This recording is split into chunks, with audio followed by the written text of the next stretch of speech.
Saludo cordial para quienes estén viendo este video.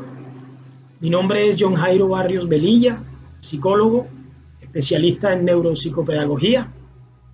Y la idea es hoy, a través de esta presentación, hablar un poco sobre lo que es el aprendizaje y sus bases biológicas o neurofisiológicas.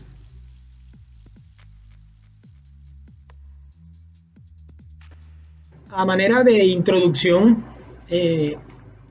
digamos que el propósito de este video es realizar una aproximación al concepto de aprendizaje, identificando sus bases biológicas, comprendiendo, si se quiere, la manera como este proceso se sujeta o se supedita a la naturaleza del ser humano, unido al desarrollo tanto del lenguaje como de la motivación. Asimismo, se intentará a través de ejemplos ilustrar la manera como aprenden los niños, los jóvenes, los adultos en diferentes contextos sociales y educativos. Haremos un especial énfasis aquí en el ámbito escolar. Todo esto desde un enfoque neurofisiológico, señalando ventajas y desventajas que se presentan en cada una de estas etapas del ciclo vital. Esto, repito, a manera de introducción.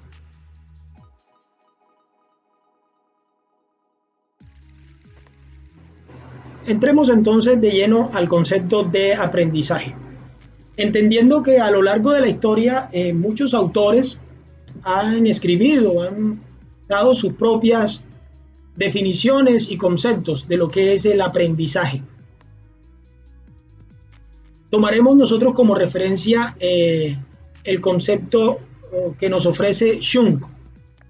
Este concepto busca como integrar o recoger diferentes conceptos que de aprendizaje se han planteado, se han dado a lo largo de la historia, sobre todo la historia reciente. Así entonces, Jung expresa que el aprendizaje es un cambio perdurable en la conducta o en la capacidad de comportarse de cierta manera, el cual es resultado de la práctica o de otras formas de experiencia. Este mismo autor, en aras de facilitar la comprensión de este concepto, lo analiza y lo descompone, digamos, en tres criterios fundamentales. En un primer momento dice, el aprendizaje implica un cambio, ¿cierto? En un segundo momento dice, el aprendizaje perdura a lo largo del tiempo. Ese es el segundo criterio. Y un tercer criterio nos dice que el aprendizaje ocurre por medio de la experiencia. Estos son, repito, criterios fundamentales dentro de la definición que nos ofrece Jung. Por otra parte, está Jensen, otro autor, quien considera, ahora sí, desde una perspectiva neurocientífica, que el aprendizaje es un cambio en la receptividad de las células, provocado por las conexiones neuronales que se forman, fortalecen y conectan con otras a través del uso. Como vemos, esta es una aproximación conceptual un poco más desde las neurociencias.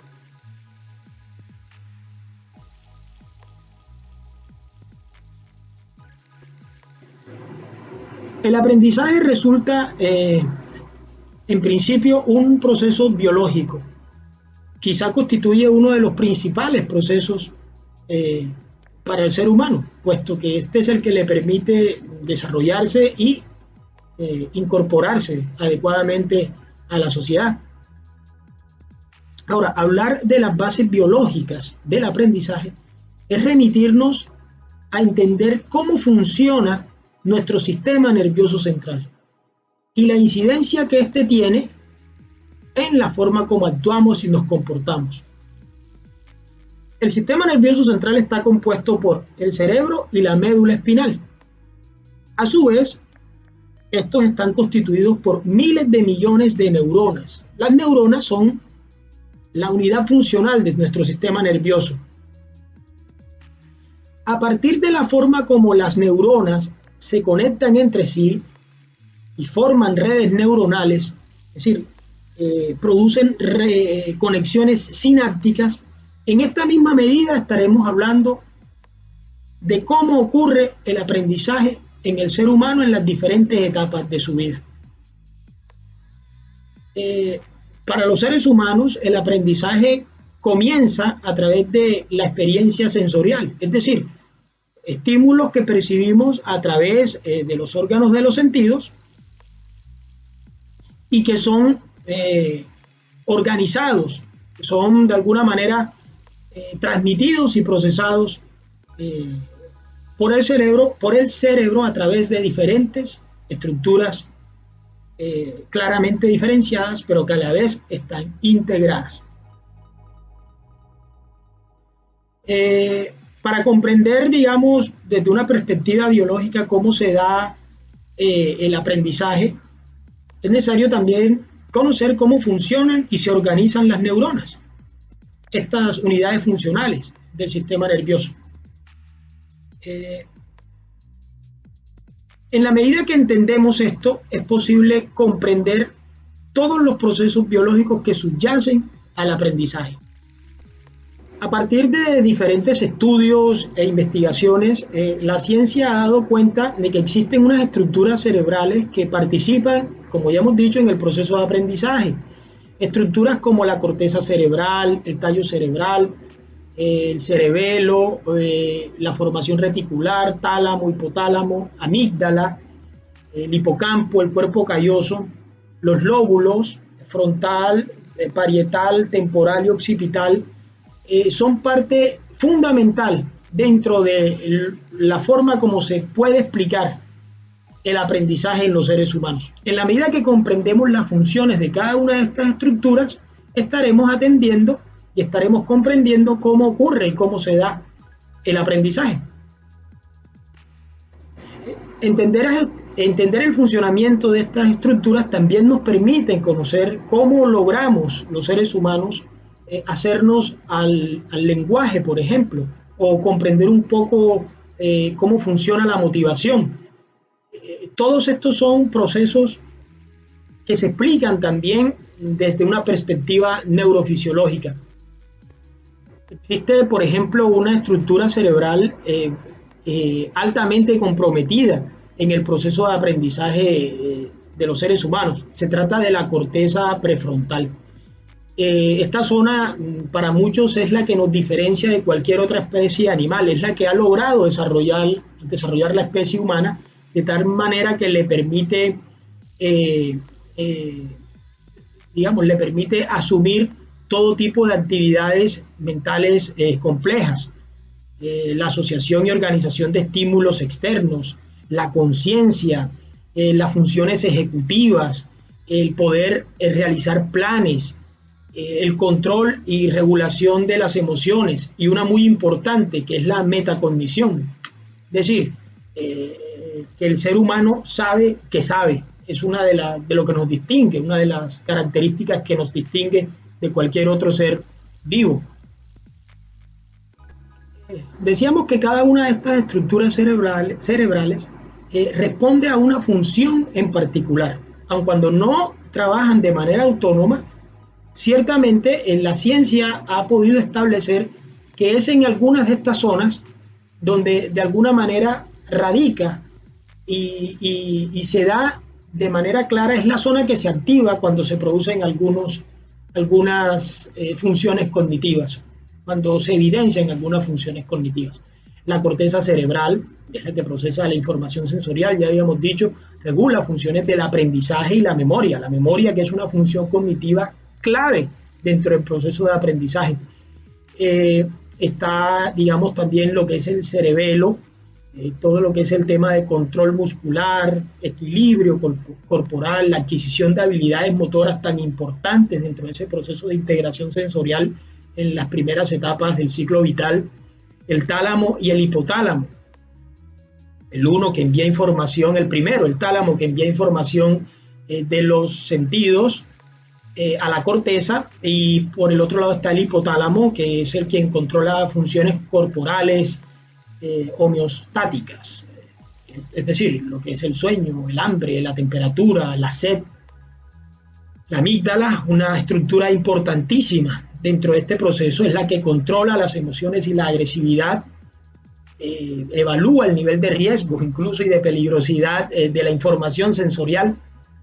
Está el hipocampo, que mantiene la memoria del pasado inmediato y la memoria de trabajo. Ya podemos imaginarnos la importancia que tiene el hipocampo dentro del proceso de aprendizaje. El cuerpo calloso, que es esa estructura que conecta los hemisferios derecho e izquierdo.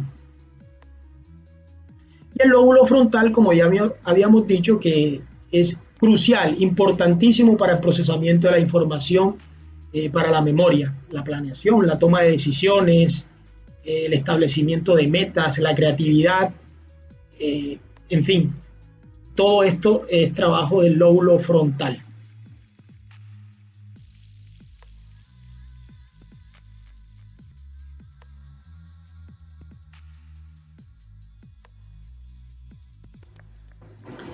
El proceso de aprendizaje de los seres humanos tiene, digamos, sus propias particularidades, dependiendo de la etapa del ciclo vital a la que nos estemos refiriendo. Así entonces se puede decir que para un niño, un joven o un adulto, el proceso de aprendizaje está directamente relacionado con el nivel de maduración o incluso podríamos decir de deterioro de algunas de sus estructuras cerebrales, de aquellas, sobre todo aquellas que están directamente relacionadas con este proceso. Ahora bien, hay que decir que en el desarrollo del cerebro influyen varios factores, tales como la genética, la estimulación ambiental, la nutrición es muy importante para que el cerebro se desarrolle adecuadamente. Bueno, también están los esteroides y los teratógenos que de alguna manera influyen, sea positiva o negativamente, en el desarrollo del cerebro humano. Vamos a continuación a hacer algunas consideraciones respecto a la manera como ocurre el aprendizaje en un niño, en un joven, adolescente en este caso, y un adulto, que para el caso será un adulto mayor, que llamamos. Pensemos entonces en ilustrar cómo aparece, cómo ocurre el aprendizaje en cada una de estas etapas del ciclo vital.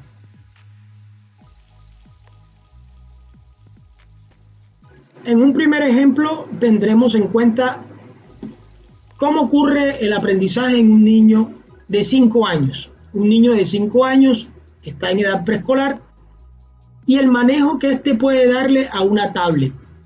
La tablet, pues, es un artefacto electrónico en la que el niño usa una aplicación tecnológica para reproducción de videos, como lo es YouTube. Es muy probable que este niño haya aprendido el uso de la tablet a partir de la observación. A esta edad, a los 5 años, ya un niño ha desarrollado seguramente su lenguaje y otras habilidades motoras, sensoriales, en fin. Todo esto ocurre a partir de ¿qué? De la gran producción de conexiones sinápticas que ocurren en el cerebro de un niño en la primera infancia. O sea, en este caso, un niño de 5 años, se están produciendo muchísimas conexiones sinápticas. Se están conformando redes neuronales complejas que le permiten al niño hacer todo esto de lo que hablamos. Esto le sirve al niño como bases neurofisiológicas. ¿Para qué? Para poder, es lo que le permite estar en capacidad de ¿qué? De encender la tablet, buscar la aplicación que requiere, en este caso YouTube, y acto seguido encontrar el video de su preferencia. Pudiéramos hablar de ventajas y desventajas a esta edad, en cuanto que si bien hay mucha producción de conexiones sinápticas, también es claro que son muchas las que se desechan, son muchas las conexiones sinápticas y las redes neuronales que al no utilizarse se pierden. Aquí pudiéramos incluso pensar en la posibilidad que muchos niños lastimosamente pierden mejor la oportunidad de potenciar talentos y habilidades, sea artísticas, deportivas o incluso de carácter intelectual.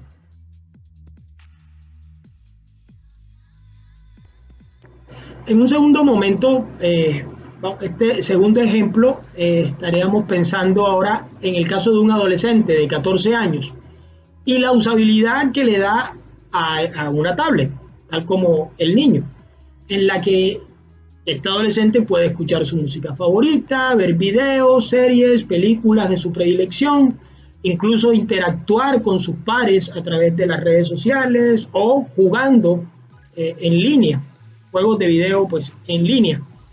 En este ejemplo, el adolescente puede realizar hábilmente todas estas actividades, incluso puede hasta realizar 2 o 3 actividades al mismo tiempo, dado que cuenta con un desarrollo cerebral que se lo permite. Es bastante probable, ciertamente, que este adolescente ya venga desde años anteriores usando este tipo de dispositivos electrónicos. Eso no lo vamos a poner en cuestión. A propósito de esto, de lo anterior, y con relación a las bases neurofisiológicas que sustentan esta capacidad cerebral con la que cuenta el adolescente para gestionar, para poder usar y sacar mayor provecho de esta tablet, hay que decir que en la adolescencia, el cerebro sufre varias alteraciones estructurales. Los lóbulos frontales que manejan el razonamiento abstracto y la solución de problemas están en pleno proceso de maduración. El tamaño de los lóbulos parietales está aumentando y la corteza prefrontal, de la que ya hemos hablado, y que controla el juicio y los impulsos, madura con lentitud. Esto es importante tenerlo en cuenta porque es la única manera como pudiéramos a veces comprender desde lo estrictamente neurofisiológico cómo ocurre el aprendizaje en un adolescente. Bueno, hay ventajas y desventajas en esta etapa del ciclo vital. Primero, pues habría que hablar de una de las ventajas, es que se encuentra nuevamente en la adolescencia en una etapa crucial para el desarrollo. En esta etapa también el cerebro permite potenciar talentos de todo tipo. Sin embargo, pues también existen algunas desventajas. Dado que ocurren cambios a nivel estructural del cerebro, pues también se dan cambios en los neurotransmisores, especialmente uno que se llama la dopamina, que puede provocar en el cerebro que sea como más afecto, más sensible a los efectos placenteros de drogas, alcohol, bueno, y todo tipo de adicciones. Esto genera dependencia y altera sin duda el comportamiento de un adolescente, de un joven.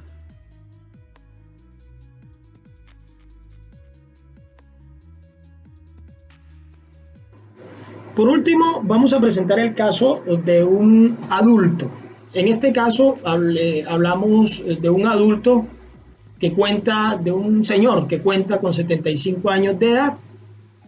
Para este señor es bastante probable que se le dificulte el manejo o el uso de una tablet.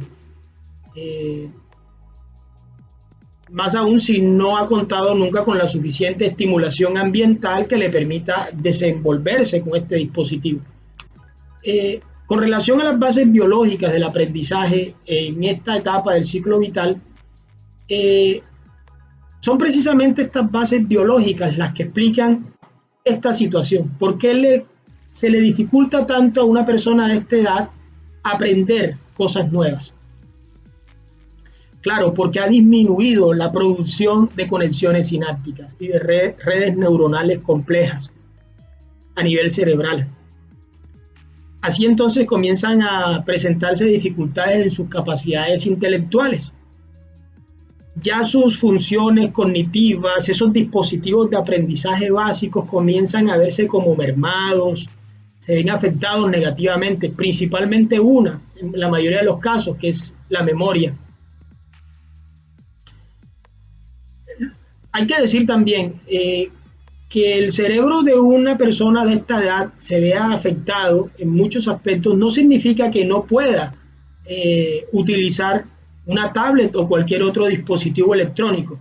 Simplemente estamos diciendo que se le pudiera dificultar aún más debido a las características de sus estructuras cerebrales.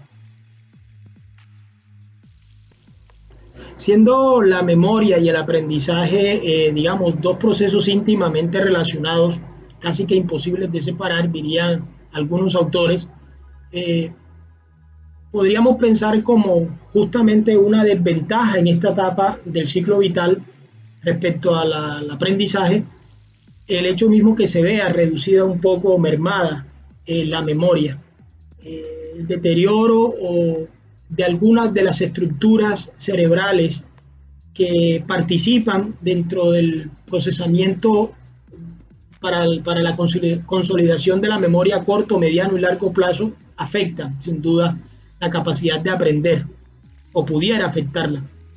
Ahora, una ventaja también podría considerarse el hecho de que exista la suficiente motivación que desde el sistema límbico pudiera tener una persona que cuenta con la suficiente madurez cerebral a esta edad, a nivel de corteza prefrontal también, lo que es juicio y control emocional para aprender.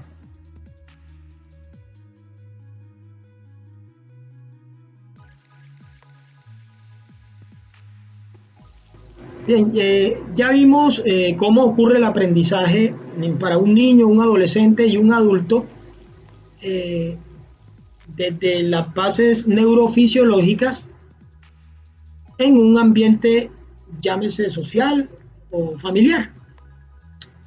Ahora vamos a enfocarnos en cómo ocurre el aprendizaje desde un ambiente escolar, educativo escolar.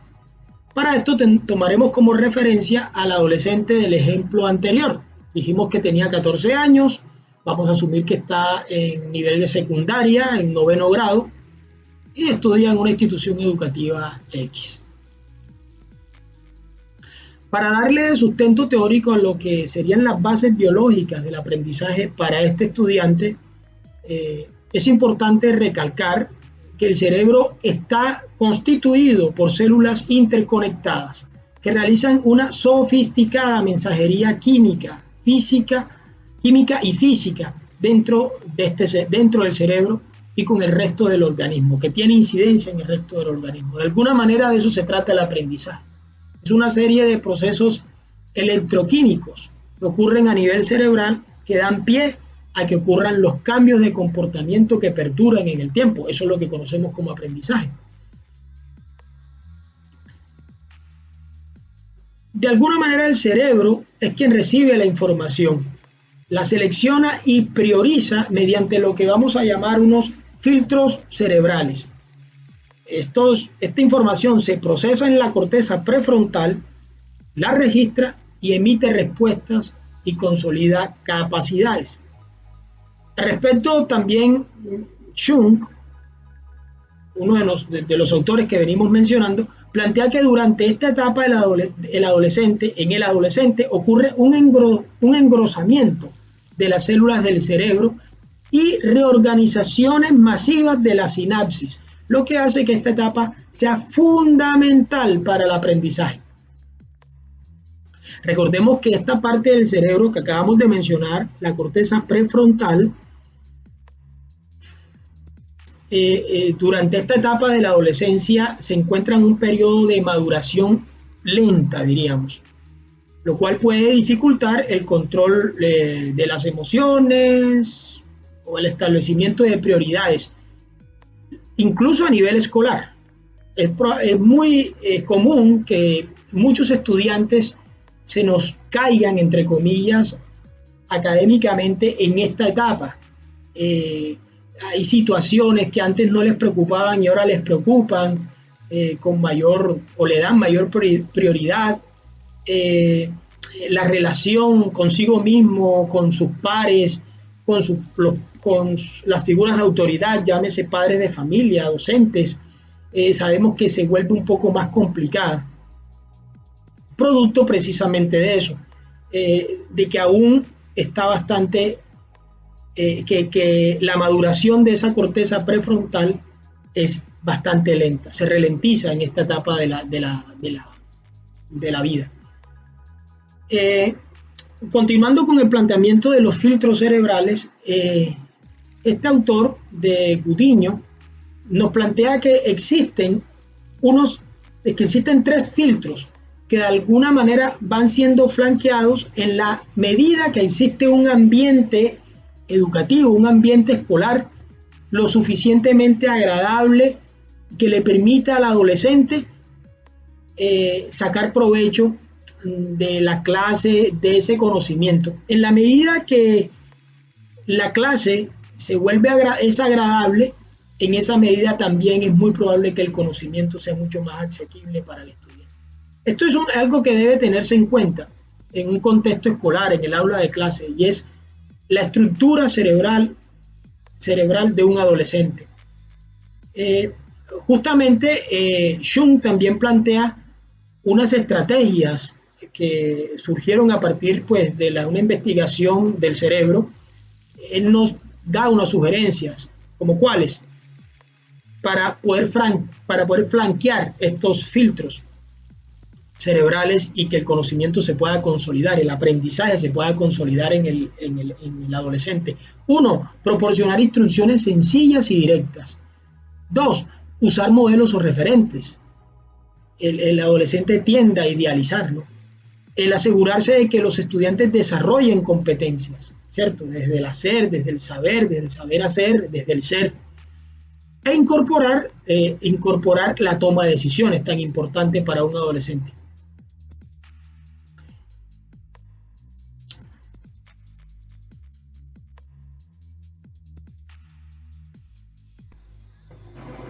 Vamos con las conclusiones. Una primera conclusión que está relacionada con cómo aprende un niño, diríamos que justamente en los primeros años de vida, sobre todo en la primera infancia, es cuando más se producen conexiones sinápticas, es cuando más se desarrollan redes neuronales complejas. Este gran número de redes neuronales que se conforman a partir de la sinapsis dan cuenta del enorme potencial de aprendizaje con el que cuenta un ser humano durante esta etapa del ciclo vital. Está de más decir que es una etapa crucial o crítica en la consolidación de los procesos de aprendizaje para un niño.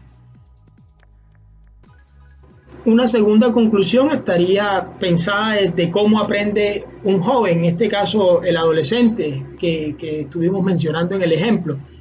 Dijimos que el adolescente se pueden mencionar algunas consideraciones. Digamos que son muchos y extensos los cambios que ocurren rápidamente en el cerebro de un adolescente. Una gran cantidad de conexiones sinápticas se producen y otras aún mayor, y un número aún mayor incluso, durante esta etapa del ciclo vital también se pierden. Para un adolescente, algunas zonas o estructuras del cerebro cobran mayor relevancia o importancia dentro del proceso de aprendizaje. Hablamos, por ejemplo, de la corteza prefrontal y todas las implicaciones que tiene para que se consolide un verdadero proceso de aprendizaje. Al desarrollarse de manera muy lenta, esto afecta de alguna manera o implica de alguna manera algunas dificultades para el procesamiento de la información. Y una tercera conclusión está pensada desde cómo aprende un adulto. Para el caso que pusimos, hicimos mención de las dificultades que pudieran existir en un adulto en la medida que conforme van pasando los años, muchas funciones cognitivas comienzan a mermar en su funcionamiento.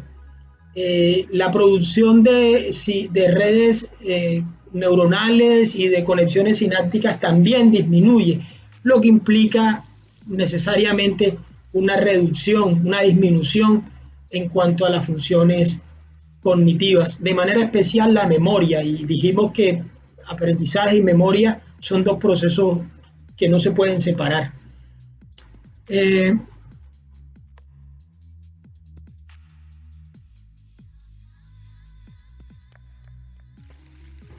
Para cerrar esta presentación, que entiendo fue un poco más extensa, por lo cual pido disculpas si de verdad se considera muy extensa, si me explayé demasiado en algunos conceptos, creería que no, pero valoro cualquier percepción que se tenga, consideración que se tenga de la misma. Quisiera de todas maneras cerrar con un concepto que cada vez cobra mayor vigencia. Se trata de la neuroplasticidad.